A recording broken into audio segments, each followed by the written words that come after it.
Hello, good evening, everybody. Welcome to another edition of the 13th Dimension. And I have a very special guest who is celebrating a very important and special day today, which is something very rare for me that I'm able to get. So I am very honored to get such an occasion like this because I probably won't get this with anybody else. So I'm glad to get John to spend an hour with me.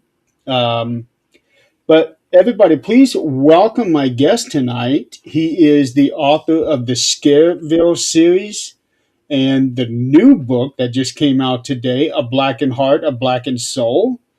Please welcome John Ward. Yes. Hey, thank you for having me on today, Jeremy. As always, I'm excited to chat with you and discuss all things spooky today. Looking forward to it. I am too.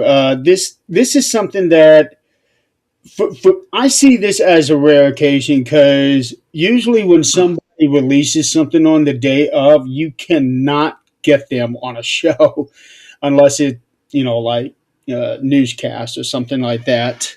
But I happen to have you on my little podcast, um, and I'm very excited about this. Yeah. No, thank you for inviting me on. And because we've been friends for a long time, Jeremy, I wanted to make some time for you to come on your show. And you're right. It is very tough to get authors on release day because there's just so much chaos going on. But I'm happy to be here and happy to chat it up. So And excited. I can imagine that today's a very busy day, so I'm just glad you were able to make the time to do it. Absolutely. No, I'm excited to be here, and yeah, I'm sure it's going to be pretty busy. And I see Jill Jade just commented, and yes, it's good to see you as well. Yep, one of the loyal followers of the network. Um, and this is your first time on this show. I know I've had you on Supernatural Talk when you had to deal with more than just me. Yeah, that was a fun conversation. I know it was me, you, Nick, and a couple others. I can't think of their names off the top of my head. If I saw their faces, I could probably pinpoint the names. But yeah, it was a really good time, and always happy to chat. Yeah, now we get to have some one on one, so I can really drill you with the hard questions tonight. Um, so the hardest question I'm going to ask you right now, you're going to have to really, really think about this, really, really dig deep, because it's probably going to be the most important thing you're going to talk about today. So for those who will eventually join in the audience, I want you to explain to everybody who in the hell are you? Well, that's a great question, Jeremy. Realistically, I'm just your average everyday guy from Northeast Ohio, but I know Jeremy from my time in the paranormal field. Been a paranormal investigator for the better part of the last 10 to 12 years or so. I've done a couple documentaries. Um, but I have become a horror author over the last few years. Yeah, I think that's pretty good 30,000 foot overview. Up to this point, I mostly wrote middle grade horror, which is similar to Goosebumps. And then as of today, I'm launching my debut adult horror novel, which is called A Blackened Heart, A Blackened Soul. And yeah, it's pretty exciting stuff. I love all the spooky stuff. I love ghosts. I love the paranormal. I love the paranormal field and all the kind people in it. So that's me in a nutshell. So what got you into wanting to become a writer in the first place? Great question. So I had always enjoyed writing as a kid and a teenager. I was always told I was very good at it. But once you start getting into high school, pretty much your teachers and your counselors and all that stuff, they don't tell you to pursue your passions. They tell you either got to go to college or get a job.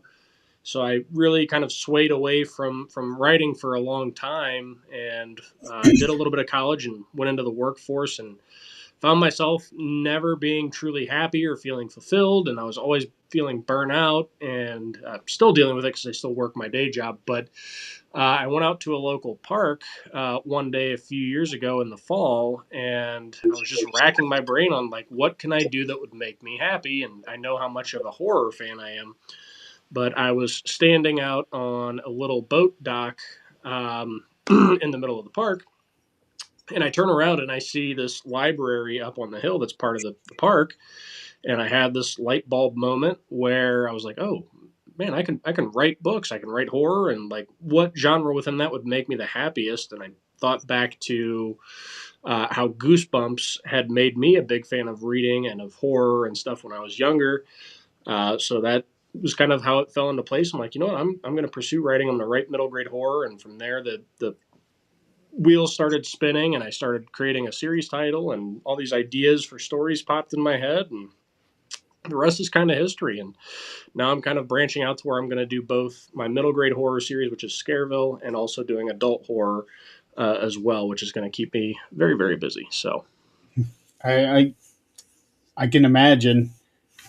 I do have to say, I so far I have read all the Scareville series. It is so hard to say that title for me because when I say it, I keep wanting to say Scoville because of that heat index thing. yeah, But some things just don't roll off the tongue easy for me. right. No, I get that for sure. But I remember when I read the first books in that series, I read them all inside of a week. I just breezed right through them, and I definitely saw the Goosebumps influence in it. But I have to say, I think your writing is a little more sophisticated than his is. Yes, thank you very much, and I appreciate you reading all the books, Jeremy. That means a lot. But what I always tell people, I love Goosebumps, I love R.L. Stein, but when I tell people the comparison, typically what I tell them is Scareville is generally more plot driven, meaning there's a little more depth to the stories, and then it's obviously a little bit scarier, still safe for readers of all ages, but yeah, it's definitely more sophisticated, if you will. One of my young readers, she's from Washington, and her mom was these are her words. I'm just paraphrasing, but she told her mom to tell me that she likes my books over Goosebumps because it feels like my books weren't written for idiots, which makes me feel bad because I love Goosebumps, so it makes me feel like I'm an idiot. But yeah, so I think what you're saying with the sophisticated thing, I think a lot of people see that. So yeah, I don't think your books are written for idiots. right, I would say that more. Well, no, I don't want to say that about Goosebumps. Goosebumps, I see being more towards a younger audience than what you target with Scale. right, Because they seem more like elementary, and you're hitting like middle school, junior high, high school kids. for sure, for sure. Um, but that's not the book that you released today, though. This, No. this is an NC-17 book, isn't it? Yeah, this is an adult horror book. I've got a copy here, and I'll try to get it in the camera as best I can. It's tough with the glares, but it's called A Blackened Heart, A Blackened Soul. Oop, there we go. That's And this is my debut adult horror novel. It is a very, very bleak story. It is very heavy. It is a grief horror story mixed with possession horror, and it hits on a lot of very serious topics. And it's inspired by real events that I went through. So I think the fact that it's rooted in such realism from my life and things that people actually go through is what really amps up the horror for a lot of people. Um, so yes, that's the release from today, and all the early reviews have been great. I'm really excited to see what happens with this book in the coming weeks and months. I'm definitely planning on getting me a copy. I hadn't been able to pre-order a copy due to financial situation on myself, but I will be getting it at some point. Um, I remember a long time ago, before you even started writing for that book, you held a poll for the book title. You had that, and I can't even remember what the other name was. So the other one was. I think the other title I had for it was Incarnate, which it fits the story. Some people love those little simple one word titles, but in my heart, I knew I wanted a Blackened Heart, a Blackened Soul because it really fits the scope of the story so well. And because I have two parts in the story, part one is a Blackened Heart, part two is a Blackened Soul. So all of it just kind of culminated to work that way. And it's a unique title no one's ever used before. So there was a lot leaning into that. But I did want to pull people to at least get their input, and Blackened Heart, a Blackened Soul wound up winning very, very close votes on that. So So, if the other title had won, would you still have written the same story, or would it have been different? it would have been the same story. But honestly, I think I still would have landed with this title, even if the poll had won there. I don't know. There was just something about the title I picked. It felt right. But I second guessed myself because I had a friend say, "Well, that title sounds kind of emo or whatever," and I was like, "Okay, maybe like I can see what other people think." But You should see some of the other titles that are floating out there. yeah, no, I totally get it. But yeah, the poll was, I mean, it was to get a little more understanding of what people would think is a cool title. But at the end of the day, I was still going to have the ultimate call on it. So yeah.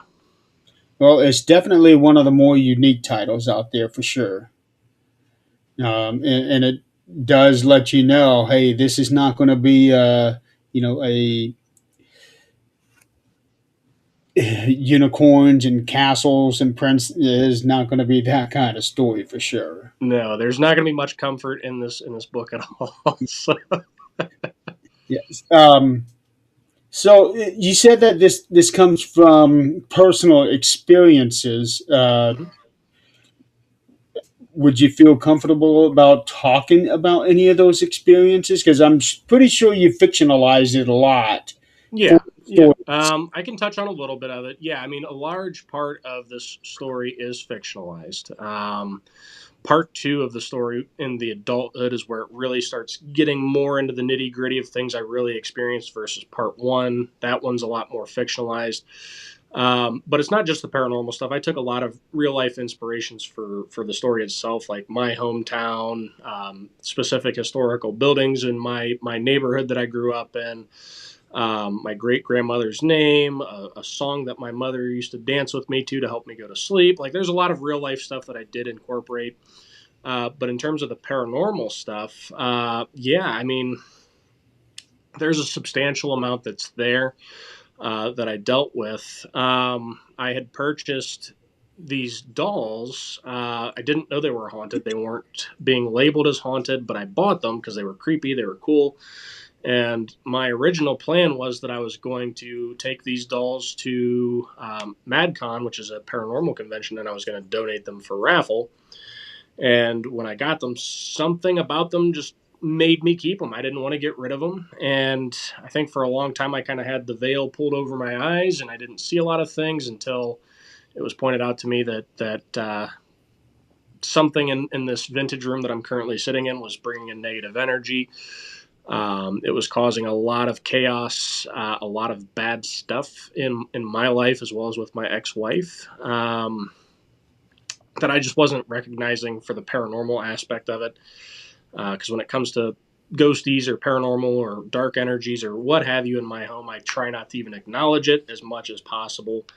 But needless to say, those dolls served as a major part of the inspiration. I no longer have them. They are part of Steve Hummel's Archive of the Afterlife Museum in West Virginia, which is currently closed. I won't speculate to whether or not those dolls had anything to do with the misfortune Steve's been having, but they're bad news.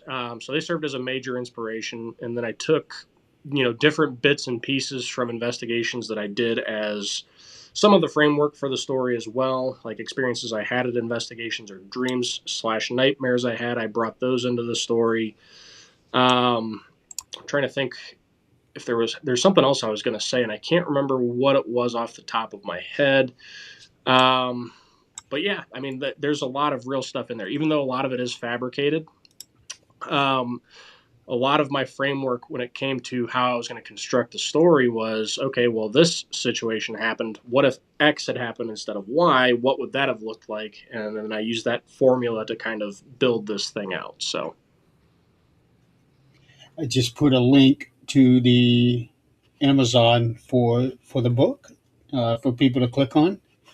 Looking at this thing, you you're already at number seven on the Amazon list. You're at number seven on American horror, number 18 on psychological horror, and 159th in horror, occult, and supernatural. yep, So it's pretty good. it's doing pretty good. I mean, those rankings update like every few hours, so it's really hard to keep up with it. But I know it did hit number one in psychological horror at one point or in time or another. I don't know. My publisher's paying closer attention to it than I am. I'm more focused on responding to people that are sharing posts or reviews and commenting on social media, and just making sure I thank everybody that is helping spread the word on it. So Did you have to work today? yes and no. I was supposed to do more work than what I did, but it's cold, dreary day here in Ohio. I do construction sales as my day job, and there's just not much going on when it's 10 degrees with the wind chill. So I kind of chilled at home and kept my phone on for any incoming calls or emails, and the rest of the day was spent focused on social media. So yeah. Yeah, I was kind of wondering what your day job was. Yeah, I mean, I've been doing different odds and ends sale jobs for the last 10 to 12 years. I'm definitely burnout on selling products that I don't care about. Obviously, I love selling my books, but um, You're sleep. I I just I don't know. It's a job. It's not a career. I'll say that much. I can more than relate to you on that one myself. So yeah, already we got some pretty good editorial reviews on here. A lot of 5 stars. Let's see, you are already averaging out at 5 stars even in customer reviews. So you're doing real good there. Uh, Yeah, one person it's. was asking, "Can I give more than 5 stars?" if Oh, only did they? That's funny. if only that was possible. Well, they must be thinking about wrestling because this one editor he does these 5 star reviews on Hmm. wrestling matches, and then all of a sudden now we're seeing 7, 8, and 9 stars, and we're thinking, "Holy cow! Where in the hell is he coming up with this?" That's hysterical. No, I've when it comes to books, I've seen people call them 6 star reviews. Sometimes, if it's like above and beyond anything they could have ever expected, like I've seen those a few times. It's not common, but yeah, the early reviews have been great, which is super exciting because I was really nervous coming from middle grade to adult horror and whether people would take it serious, if they would like it, all this stuff, and all these early reviews have really helped build my confidence in the story. So So with that, because you had already established yourself in middle grade horror, did anybody try to talk you into doing a pen name for the adult books? no, nobody ever tried to convince me of that. I actually was strongly considering it for myself, but there's another indie horror author. His name is Devin Cabrera. I was chatting with him about it, and he more or less just told me, I forget who he was referencing, but it was another like big, like upper echelon type horror author that he had read a quote from or something like that. I don't remember what it was, but basically he was like, "Hey, you've already built your name up for Scareville. Like, take advantage of people recognizing your name even a little bit, and use that to your advantage with this. Keep it the same. Don't change it." So I've done my best to insulate my younger fans and make sure it's clear that this is not a kid-friendly horror book. I'm sure there's going to be a few trickle downs that people still buy it for their kids. I hope not.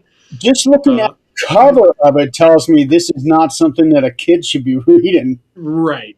And it's not something I would ever recommend a kid to read. But there are some parents out there that have their kids reading Stephen King at 8, 9, and 10 years old. I personally, if I was a parent, wouldn't allow that. But I don't judge anyone for making those choices. But that's there. I mean, there's just certain things I wouldn't want my child at a young age being exposed to.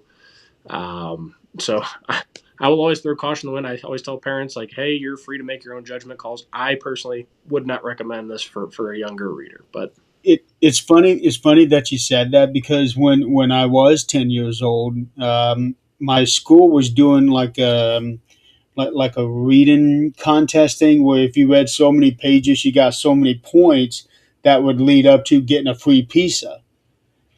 Uh, ooh, and one of the kids in my school, I think this kid was 10 years old, might have been 11, read It by Stephen King.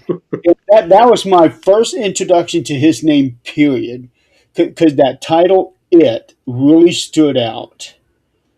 Then I found out what it was about. I was like, holy cow! yeah, that would be a rough book for kids, especially towards the end. I know there's one specific graphic scene in the sewer. I haven't read it, but I've heard a lot, and obviously I've seen the movies. But there's a graphic scene in the sewer at the end of the book that I could not allow my child to read that. Oh my lord!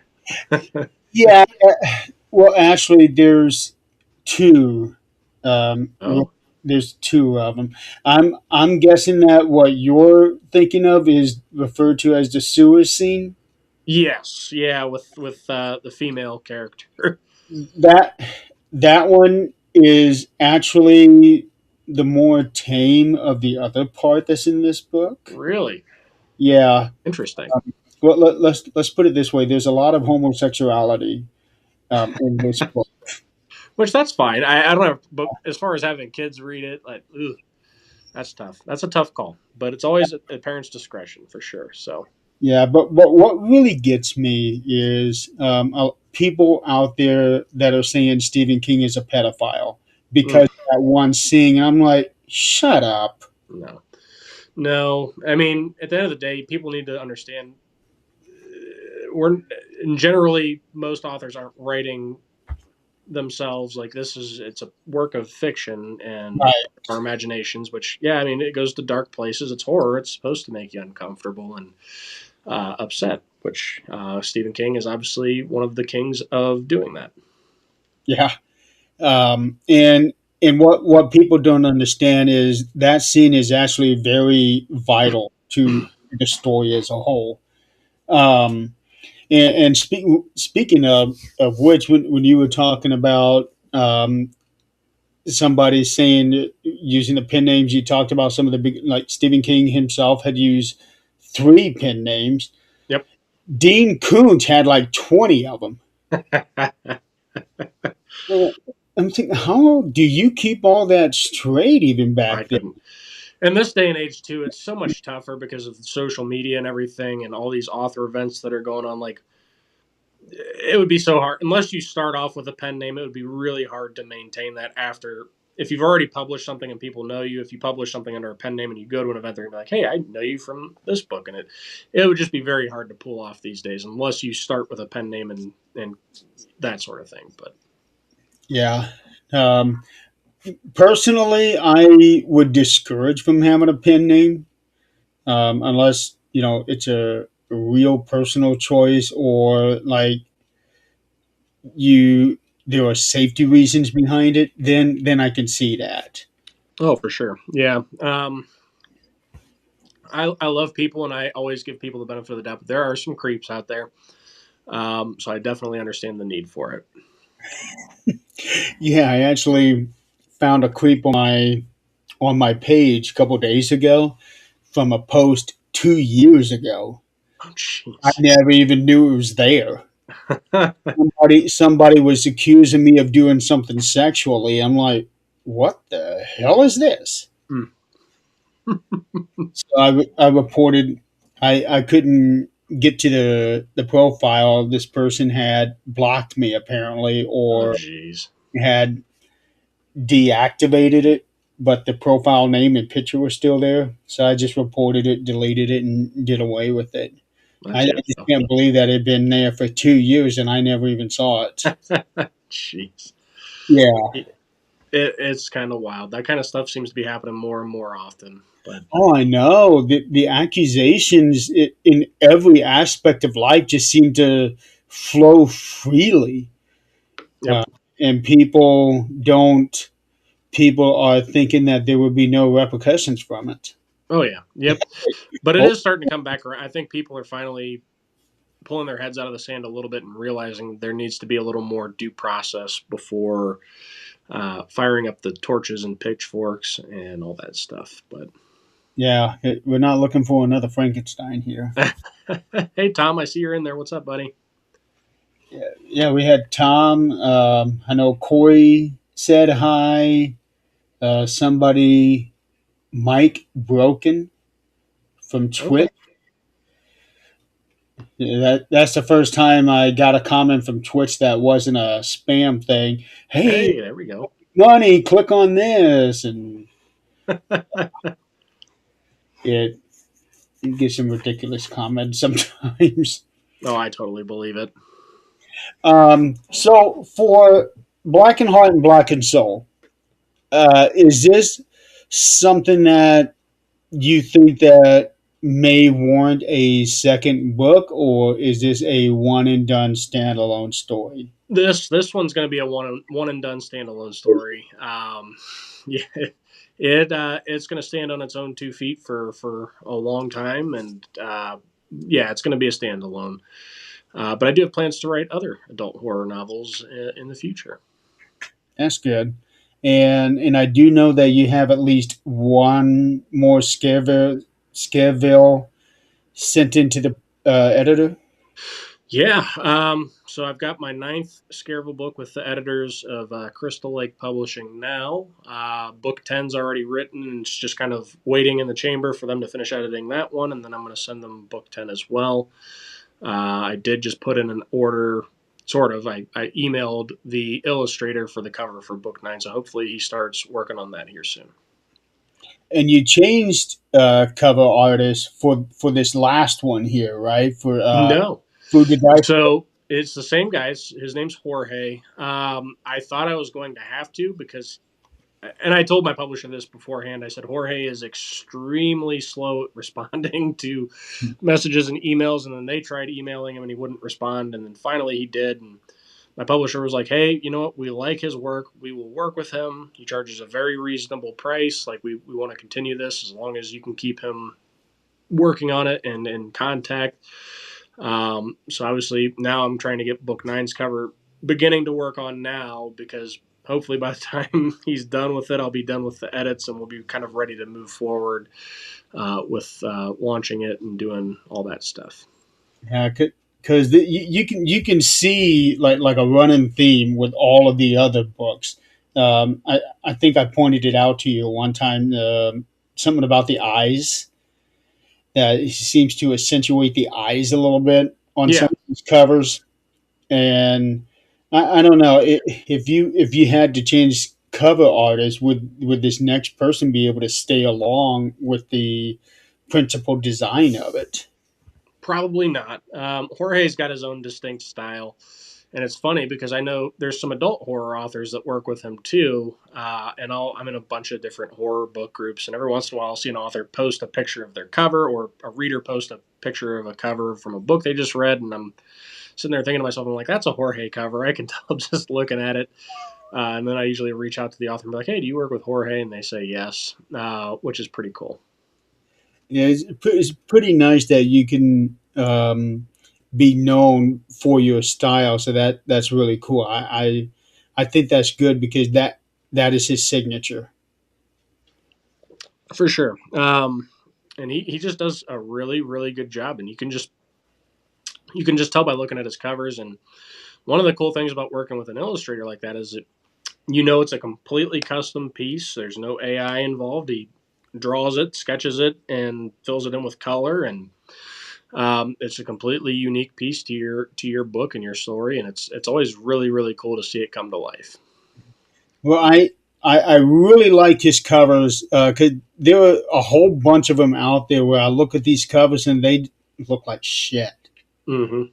It looked like okay, somebody took a picture and did a very bad Photoshop, put in words on top of it. And it's like, holy cow. And I'm afraid that's what I would end up having to do myself with my own books, but no. Well, It, Jeremy, if you ever need help finding a cover artist, I can recommend you some people, and some of them are more expensive than others, but a lot of them will work on a payment plan. But I will always tell people, authors, when it comes to your books, make sure you get a good cover that catches people's eyes, because that's, regardless of if you want to believe in the judging a book by its cover or not, that's a huge, huge piece of the puzzle. And if you can get a good cover, that's going to attract people pretty naturally. So, well, yours definitely catches the eye, that's for sure. for sure. Because I know that every time I finish one of my books and I put it away, I have I have a sheet where I have all of my titles on there, and I have an idea for what I want the cover to be. So I've got that listed on there. For sure. Um, so yeah, eventually I may end up taking you on that offer if I don't get a positive reply from an editor, or not an editor, but an agent. Absolutely. More than happy to help. Yeah. Um, so so this book comes out today, um, and I know that you have number 9 in the process of coming out. Is there a tentative time period of when that one is going to be coming out? I don't know. I know I asked the editor that's working on it back in December what was going on. I know she said there was a couple other stories ahead of mine in the order before she gets to mine.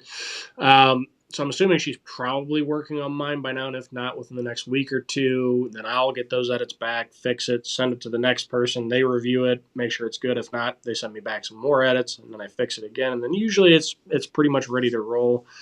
Um, I would, if I had to guess, I would say book 9 should be launching around April or May, but I don't want to speak on it without hearing from my publisher.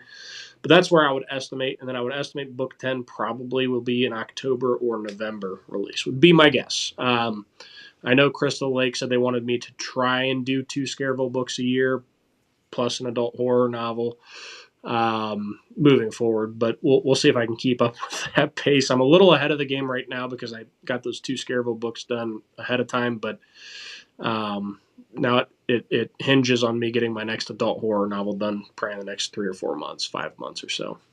So do you have an idea what this next adult horror book is going to be? Uh, yes and no. There's about 3 different story ideas that are kind of battling each other out in my head. But most likely, it's going to be this serial killer, psychological thriller slash horror novel that I've had in my head for a while. But there's other, like a creature feature story in the woods that's been digging away too. It's really tough, but it'll probably be the serial killer story if I'm being quite honest. It'll probably be the next one. I like that. I like that. Of course, you can always work on 2 books at the same time, or is that something you don't want to try to juggle? Because I know a For lot. me, I can't. Like, my brain is so one track focused when it comes to writing. So unfortunately, like, I can't even. Typically, I can't even read a book while I'm writing. So, Never had typically, that conversation with you on that. what's that? I remember us having that conversation about reading and writing on the same day. Yeah. For whatever reason, it just, I don't know if in my head, if I'm reading a book and it obviously my imagination starts painting a picture of what I'm reading. I don't know if it just takes me out of my story that I'm trying to write and what's in my head for that or not, but I've just never been able to do both. So my brain is very hyper focused on one thing at a time generally. Yeah. Well, yeah, I'm sure a lot of that probably has to do with the fact that you have an actual working job too. I would love to be a full time writer, but it takes a long time to get there for most people, for sure. Oh yeah. Tom is saying he can't wait for the movie to come out. That would be a dream. I would love for that to happen. I know that there is an agent with Crystal Lake that is shopping it. Now, whether or not anything ever happens with that, I don't know. I don't know what all goes into it, but I wrote out a quote unquote sell sheet for him to be able to pitch it. And we'll see what happens. I don't know. Well, I can definitely see like a little mini series with the Scareville For story. sure. Because when I read those books, I could visually see everything playing like a 1 hour show. For sure. I would love for that to happen. That would be awesome. Yeah, but they're probably going to want about 20 or 30 more from you before they do something like that. Probably. Yeah. Um, So yeah. you're busy. I know that originally you were planning on doing one book per season for a year. What's that? If I remember right, you were originally planning 4 books a year, one for each season when you first started. And then I know that personal life kind of got in the way, and Yeah, and honestly, four books a year, even self-publishing, that's such an insane pace. It would be almost impossible. And now that I know what I know, that would be a very, very, very difficult pace to keep up with. And honestly, I feel like that would push readers away because it's like you're constantly releasing something new and they can't get to other books. So I don't think that's a super realistic goal anymore. doing a But whole bunch of other things too. You were doing the true hustle, doing all of the advertisements, the promotional stuff, and then doing all of the author events that you mentioned earlier. yep, So you're doing all of that literally with no help. for sure. It's a lot of work. I mean, it's a very being a writer is very rewarding, but it's a lot more work than people realize. It's no different than paranormal documentaries. There's a lot more that goes into that with the editing and setting up cameras and doing B-roll, etc. There's a lot more that happens behind the scenes that people don't understand. They see the cool shiny finished product, but there is a ton of work that goes into this stuff. Yeah, what you see is just like the top 3 inches of the iceberg. Yeah, that is 100% truthful. Yeah, believe me, I get it. With some of the other things that I do, not just my own writing, but other things that I do, everything behind the scenes, like what you see here. Again, this is the finished product. You don't know the stuff that I'm doing behind. It's like, well, you got the time. No, I don't. I'm sure that's the same way with you. Oh, 100%. 100%. But the finished product's always worth it, which is cool. Yeah. Um, let's switch gears here for a minute. You talked about paranormal documentaries that you've been a part of. Is that something that you're able to talk about? I mean, yeah, I know. I don't know where the second documentary is, but I did film. There was two documentaries that I had filmed with my former team. It was called Dead Republic Paranormal. It was myself, my ex-wife, Marcus Haug, and Mike Hatcher. We filmed our first one at Wildwood Sanitarium in New York, Oh, I which love that was place. awesome. That's such a great location, and the owners are great. Really, it's one of my favorite spots to go visit, and it's close by to Hinsdale House, which adds even more allure and excitement to be there because you can usually Yep. combine them both in a weekend. And then my second documentary I filmed was at a location in Proctor, Vermont called Wilson Castle, which, again, Oh, one of a kind place. If you ever get a chance to go to Vermont, highly, highly recommend Wilson Castle. It is I actually gorgeous, it is active, it is so cool. I actually went to Wilson Castle one time. I kept getting Rose Red vibes, uh, Okay. especially from the outside with the way that the designs are, but the inside is just gorgeous. It's out of this world. Yeah. I don't know how else to describe it. I mean, it's just a 30,000 square foot mansion built in the late 1800s. It's beautiful. It really, and so is the landscape around it. When you're out by, I think it's the side where it has that big ass porch, and you're overlooking this landscape. Hmm.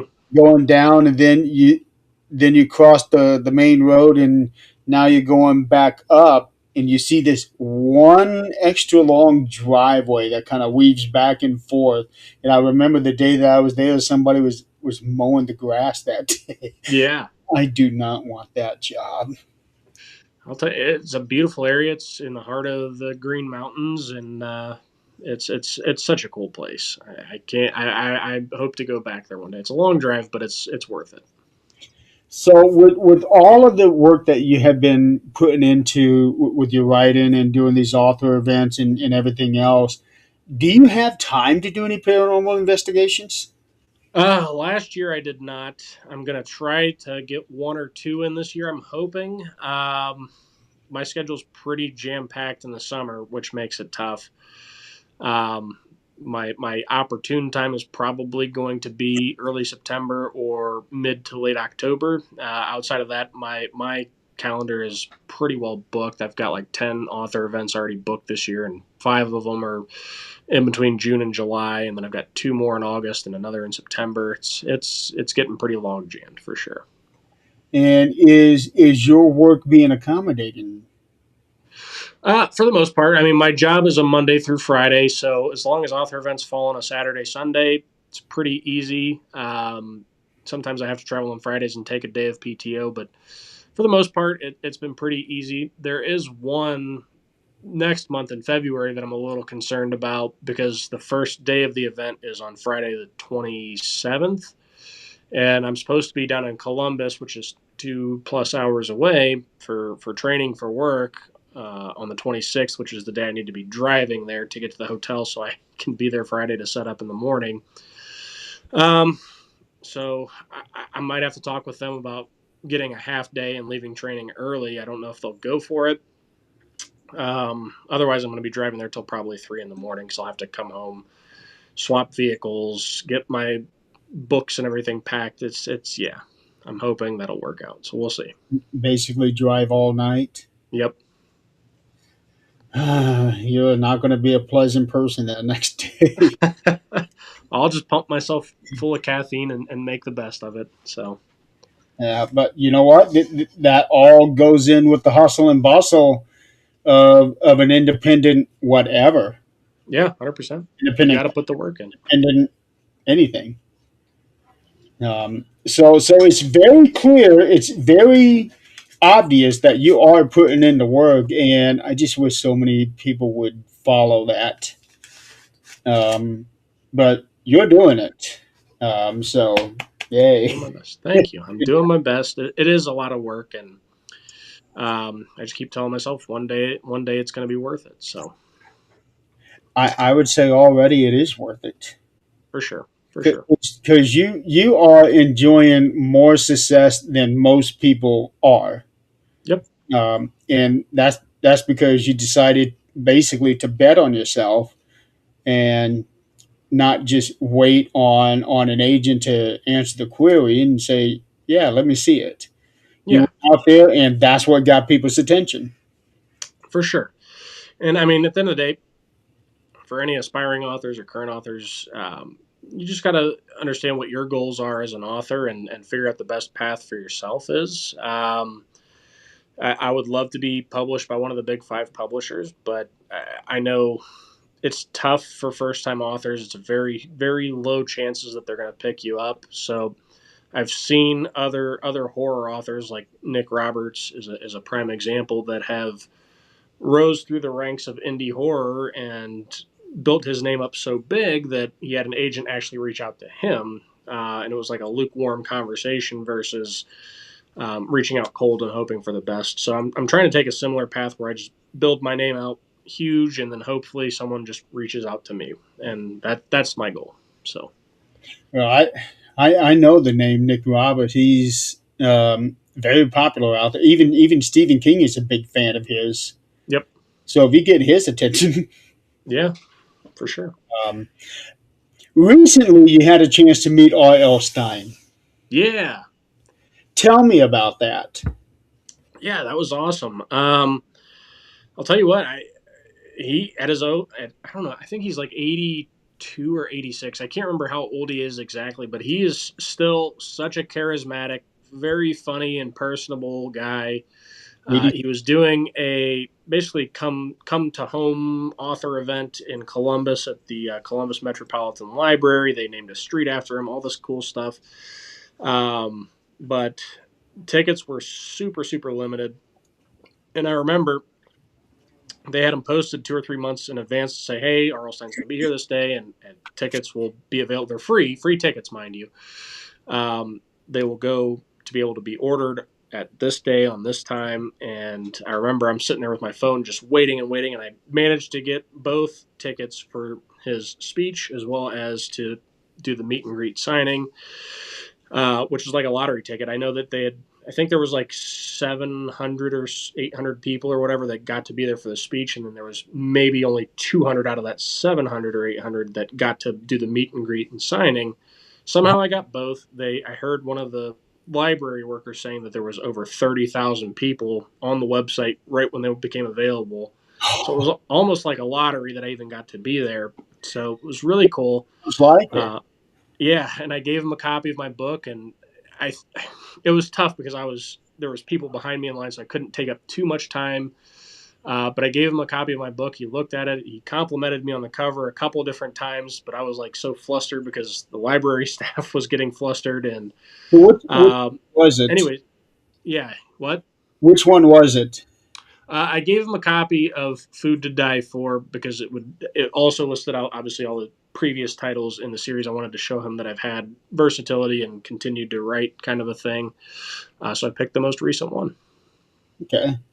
Yeah, that clown. I love clowns. Me too. Yeah.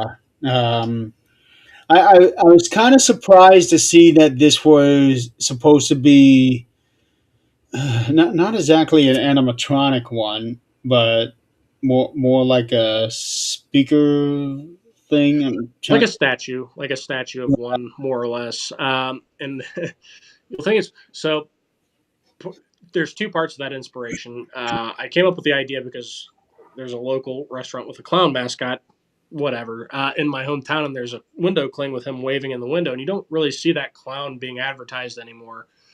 But it gave me the idea, like, okay, I'm going to write a clown horror story and wrap it up with a restaurant. But the statue thing came from my grandma. She used to work for Goodyear Commercial Tire, etc., here in Akron. And Goodyear, they have like a private park for their employees to take friends, family, what have you. And they've got all these different clown statues and trash cans made out of clowns and stuff in there. And I just remember seeing that as a kid and thinking it was creepy. So I'm like, man, a clown statue mascot would be super creepy, and I think that would work really cool if it came to life. So that's where that came from. Well, the one on the cover definitely was creepy for sure. That smile more than anything else. It's like, yeah, Yep. I want to get around this clown, especially the one with. But what I one of the things that I really enjoyed about that particular book is that you ended it on a true cliffhanger. Yep. I think you had only done that once before with Monsters. Mount Hope. Yeah, Mount Hope. Yep. And I can't even believe I couldn't think of the name Hope because that's my daughter's middle name. That's all right. Um, so yeah, I really like how you did the true cliffhanger, where most everything else you kind of tie into a little bow, but with the way that you did this one is you tied it directly into the very first book. Yep. Um, and already with the very first book, it's basically like a treasure chest with all these other stories to come out. Literally, because that's Mm-hmm. described it like a chest of all these books. Um, and so I can see now you're creating your own little Scareville miniverse. Yep. So I'm And I'm curious to see. So does that mean Food to Die For? Is that one going to get like a true sequel to it, or is it just going to like tie into the others? I will say it'll be remains to be seen. It won't be necessarily an exact sequel. I will say it is going to tie in. It'll be book 12, and it's going to be Welcome to Scareville 2, and it's going to tie into that book. So obviously, I don't want to give too much away, but Welcome to Scareville kind of leaves people on a cliffhanger with Mr. Enstrom opening a haunted house attraction in North Carolina. So book 12 is going to pick up at that haunted attraction in North Carolina, which is kind of where Food to Die For ends with the kids running through it. So that's where it's going to tie in. I'm hoping you're planning something special for number 13. We'll see. We'll see how things go. I could make Welcome to Scareville be number 13, but we'll see what happens. Yeah, because 13 is a special number in our field. For sure. Absolutely. Um, I know you kind of you already did this for Got Ghost, but I would definitely love to see something towards like more paranormal investigations. Yeah, absolutely. I definitely have plans for other ghost stories. And I purposely in Got Ghost tried to create my own little conjuring verse or whatever within that story to be able to branch out other stories. So there was a method to that madness too. So we'll see what happens. Yeah, because I remember that one being really creepy, and it was so much fun because you attacked so many different things in that particular book. I was like, John, boy, you did a damn good job on this one because you hit on some of the myths that a lot of people take as truth, For sure. and basically really disproved them in a way that even though it's a children's book, you can't ignore it. Oh, and that was another thing that you did on Food to Die For, um, where somebody had said something and automatically the other person just took it as truth and saw that person as guilty and started acting real different and everything. Yep. That is a very today. Um, I'm going to call it madness because Yes, it it is. madness the way that it goes. Um, okay, so what is the title of this? The net, or are you able to say the title of the net Scareville story? Yeah, I'm able to say it. The next story, which will be book 9 in the Scareville series, is going to be called "Stay Out of Fort Dread," and I don't it'll know. be based in Connecticut, but it's inspired by a place here in Ohio called the Ravenna Arsenal. And I remember driving past it as a kid. It's just this massive abandoned military compound. You're driving along this 2-lane highway, and to the left, when you're heading east, you just see this barbed wire fence kind of sheathed behind forestry and stuff. And uh, on a clear sunny day, you can see between the trees and stuff in the background. You see all these military outpost buildings and stuff. And back in the day, they manufactured ammunition, bombs, and all that kind of stuff inside this place. And I remember as a kid and teenager, I found myself wondering, like, oh, what kind of creepy, crazy stuff could be hiding in there? And so that served as inspiration for this story. Okay, and then do you have you haven't started work on number 11 yet, have you? Not number 11 yet. No. Probably the next 4 to 6 months will be spent on my next adult horror novel. But Okay. um, I do have book 10 written, which I can't go super in depth on that one because it is a very unique story idea that I don't think has been done yet. But book 11 is going to be finally me tapping into the ventriloquist dummy thing. I've got a, I don't Oh, know if it's a unique story. I haven't heard of one that's been done this way. It's possible it has. I haven't heard of it, so but it's going to be a ventriloquist dummy story. the only dummy story that I'm really familiar with that I can think of right offhand is Slappy. Hmm.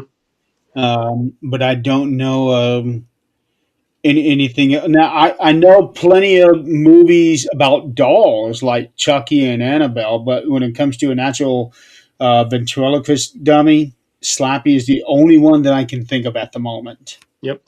I mean, there's that one. There's Dead Silent. I mean, there's been a couple, but I think the actual story I've itself, seen that and movie. I could be wrong. I don't know of any stories that have done the exact plot that I'm looking to do for my dummy story, but it's possible it's been done. I don't think it has been though. Yeah. Okay. Yeah, I've never seen Dead Silent, but I do know that title. It's a good So one. yeah, I'll take a look at that one if I ever get time. So all right, John, we are coming up at the top of the hour. It has been such a blast. I'm going to go ahead and let you go because I know that you're still pretty busy. You're still answering all kinds of messages on social media, which Yep. really you need to do so that there is one more question Yeah. I do want to ask you. Um, you are the only author that I know does this. And you're always taking pictures of your current word count, what you've done for the day, and things like that, posting them.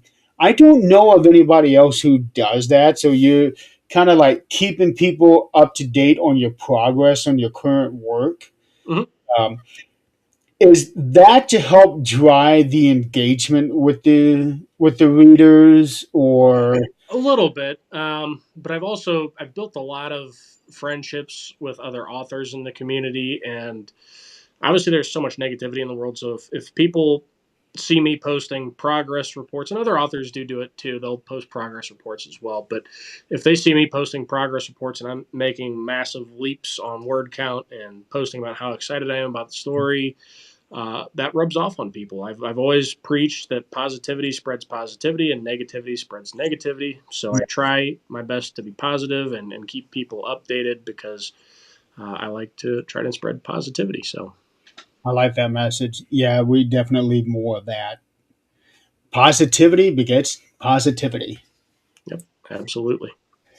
Okay, John, I am going to end this with the same question that I ask everybody else on this show.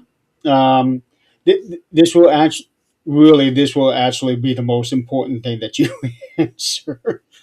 At this moment in time, as you sit there in your chair, what are three things you are grateful for?